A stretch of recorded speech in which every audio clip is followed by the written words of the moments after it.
We were talking about solving nonlinear systems and solving quadratic inequalities. And in this case, we want to solve a system of nonlinear equations. So here we have solve with no calculator, and we want to say x squared plus y squared is equal to 10. And we have y is equal to negative 3x plus 10. In this case, I'm going to use substitution. And I'm going to take this y value here, which is equal to negative 3x plus 10, and we're going to substitute it in to that y right there. So I'm going to start rewriting this top equation.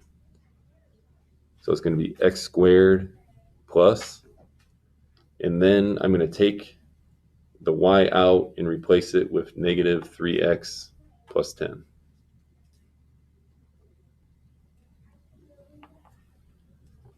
Then I don't want to forget about the squared, and that is going to be equal to 10. Now, at this point, what I have to do is I have to simplify and combine like terms. So I have negative 3x plus 10 squared.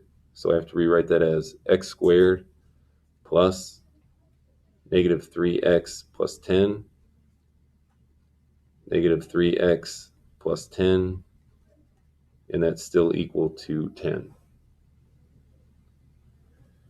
Then what I want to do is I want to distribute this binomial to this binomial. So I just have to write down the x squared. Negative 3x times negative 3x is 9x squared. Negative 3x times 10 is negative 30x.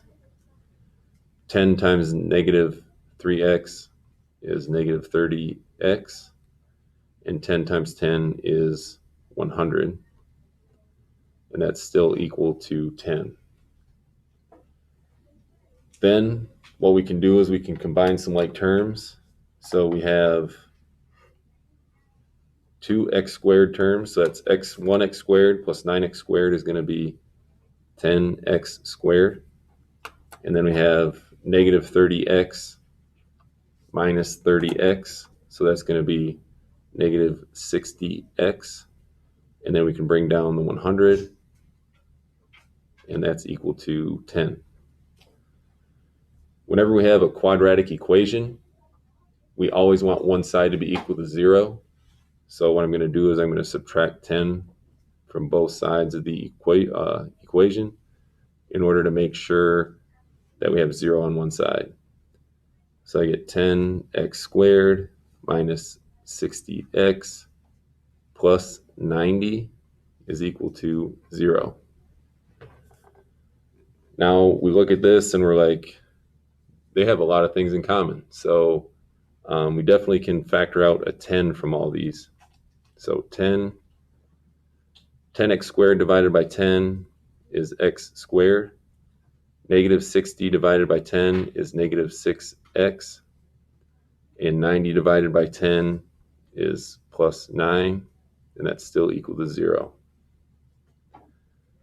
The next thing we want to do is we want to solve this. We can either factor it, we can use the quadratic formula, or we can solve by square rooting. And in this case, we want to factor because this is factorable. So the only thing that we know that can get x squared is x times x. And two numbers that multiply to 9 are 3 and 3. In order to add to a negative 6, we have to use the minus sign, and negative 3 times negative 3 is positive 9. So at this point, we can use the zero product property. Actually, we can rewrite this one more time because x minus 3 times x minus 3 we can rewrite as 10 x minus 3 squared is equal to 0. And now we can use the zero product property. And we can say x minus 3 is equal to 0. So we can add 3 to both sides. and we get x is equal to 3. And then we have to substitute 3 back into one of the original equations. And so one of the original equations, I'm going to use the linear function where it says y equals negative 3x plus 10. And I'm going to take this 3 and substitute in for x. And so we can write this down as y equals negative 3 plus 10. And we're going to substitute that 3 in. So we get y equals negative 9 plus 10. And we get y equals 1. So the solution for this is 3, 1. And that is the intersection of the given parabola and the linear, or the given circle and the linear function.